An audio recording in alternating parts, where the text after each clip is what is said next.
What's up, guys? This is Coach Grant with First Down Training, and today we're going to be breaking down how quarterbacks can have a perfect throwing motion and perfect throwing mechanics. So I hope this video helps you guys out. Hope it could teach you a few new things, but also, fellas, if you're a quarterback and would like to get better at reading coverages and reading defenses, check out that very first link in the description below where you could get access to 500 plus videos just like this one where I break down defensive coverages, the responsibilities of players on coverages, the best plays to work against certain coverages, and we organize each specific video into playlists and categories so the information is easy for you guys to track and understand. So check out that very first link in the description below if you guys would like to improve your football IQ. Let's get started with this video. So we're going to be looking at this clip here from Aaron Rodgers, and I think when it comes down to throwing mechanics, throwing motions, you got to understand whether you're a quarterback coach, the dad of a quarterback watching this, that everybody throws the football differently. No two humans are made the exact same. Everybody's different. Everybody has different body types. Everybody has a different strength level.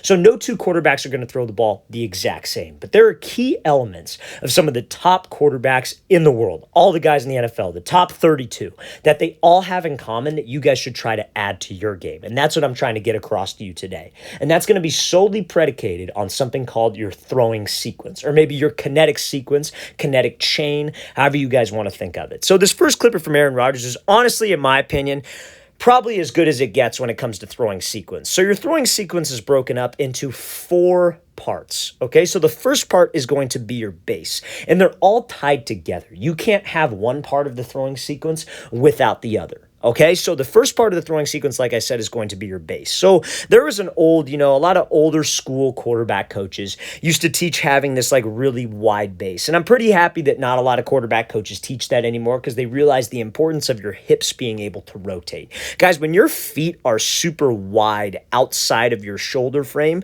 guys, you got to understand that you're not in an athletic position. Your feet being super wide like this, if you try to rotate from your hips, drive off of your back leg, if you will, any source of power is not going to be there when your feet are crazy wide. So the first purpose, or the first point, I should say, of having perfect mechanics is the feet. It starts with the feet because the feet tie into everything. So what is a perfect position with your feet? And I think it's exactly where Rodgers gets here. You see how he's in a base where he's maybe got about 60 to 70% of this weight loaded on his back leg, and his back foot is like pretty much located underneath his back shoulder. Something I tell my quarterbacks is you want your right ear, if you're a right-hander, your right ear should be outside of your right foot or your back foot, so that weight can stay back. You're going to hear me say that term a lot throughout this video, keeping your weight back. That's essentially what I'm referring to with this base. You want about 60 to 70% of this weight on the back leg. Now, why do you want that?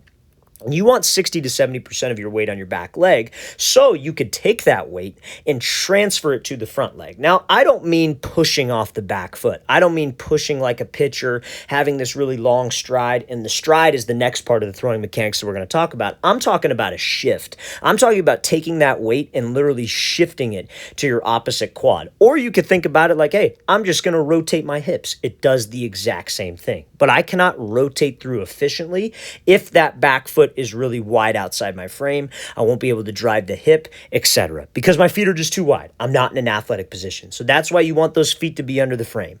Back foot has 60 to 70%. That shin should not be caved in. That shin should be straight. We're taking a quick short step and those hips are rotating through.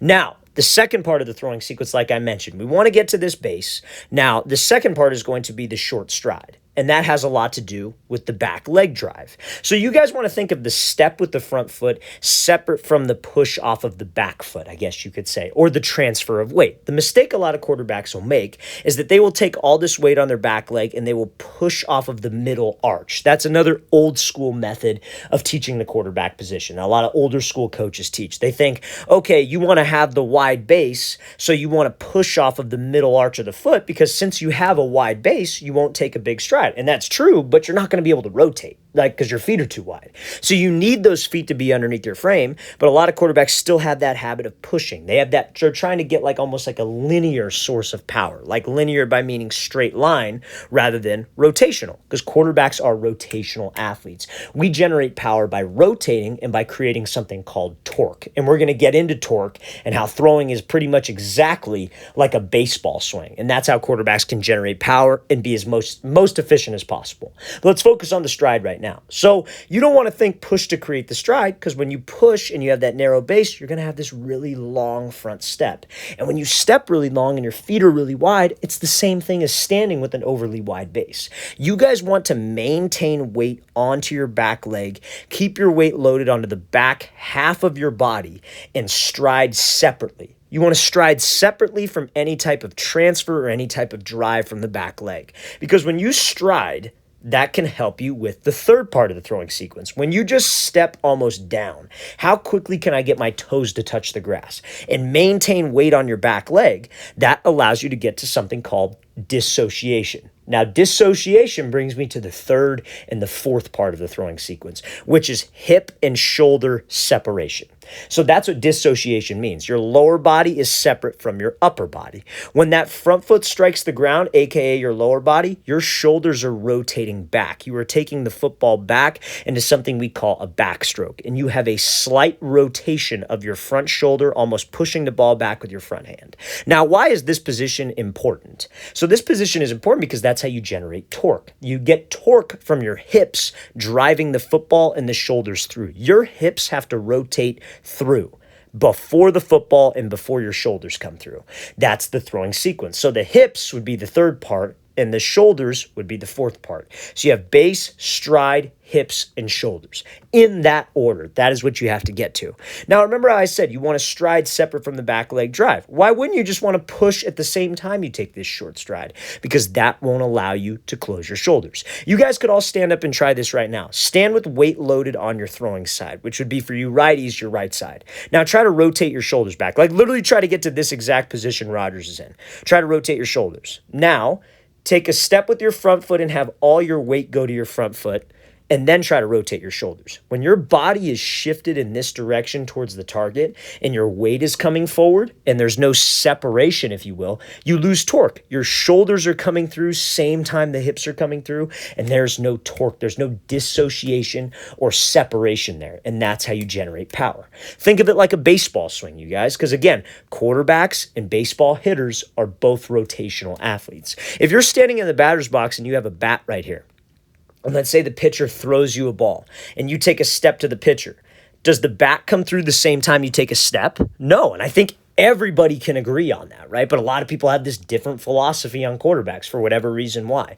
But when you're in the pocket and you're throwing or you're just playing catch, whatever, you want to treat it the same way. You take the football back with your shoulders just like how you would take the bat back. There's obviously a separation of your hands. You don't want to keep your front hand glued to the ball, but you separate those hands, you close that front shoulder, you take that step to the aka pitcher, if you will, or to the target if you're throwing, but you maintain that weight on your back leg just for a split second. So it makes it easier for your shoulders to rotate back. So now this is where the whole motion ties together. So now because your back foot is located underneath your shoulder, now because you took that short step, you didn't have that overstride, you didn't have that really wide base, what are you in a position to do? You're in a position to rotate. So now the next part of the throwing sequence could be your hips. You have to rotate. You could think about driving your back hip, something that helps me and my quarterbacks. I think about opening my front hip. And when that hip comes through before the shoulders do, you see how the shoulders are back here like this, and the hip rotation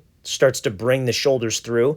If this football is trailing behind your back hip, you did something right. So many quarterbacks have this part of the motion flawed.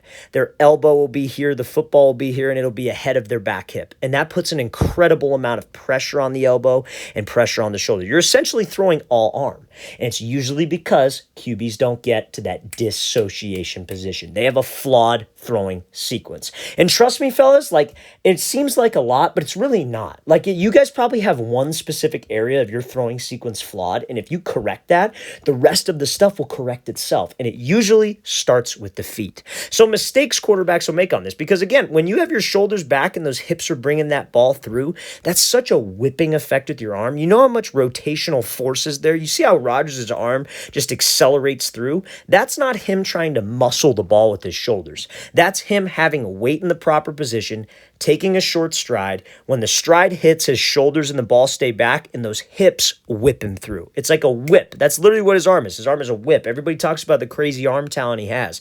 We should talk about the hip and leg talent that he has. So that's the key, fellas. Some of the mistakes guys will make on this. They'll get to this base, but they push. They have the long step. All their weight goes forward. They prevent the dissociation, and their shoulders end up coming through before the hips, and that puts, like I said, pressure on the elbow and pressure on the shoulder. Guys, you want to think stride is separate from the drive. You step first, maintain some weight back here. When you step, shoulders in the football go back, and it's got to be a short step. Then the hips come through, and the hips bring the ball through. That is the name of the game. If you want better throwing mechanics, that's what you should try to do. Focus on your throwing sequence, and every quarterback should have. All elite guys, look at Aaron Rodgers, Mahomes, Josh Allen, Tom Brady when he was in the league, anybody. They all have this throwing sequence. And it's funny when you start to see it because you're like, wow, that makes a lot more sense. You could talk about Rodgers doing it all day long, but everybody will make the excuse that nobody can throw like Rodgers. He's a freak. And it's true. He is. But watch any quarterback that's talented. They all have a throwing sequence, but they all throw it differently. There's no one way to do this, what the arm does. There's no one arm path. There's no one arm slot, but there is only one throwing sequence, and it's the most efficient way to throw the ball. Guys, and people will try to debunk it, and anybody that says that their way is better, and I'm not saying that this is the be-all, end-all way. I just recommend you trying this.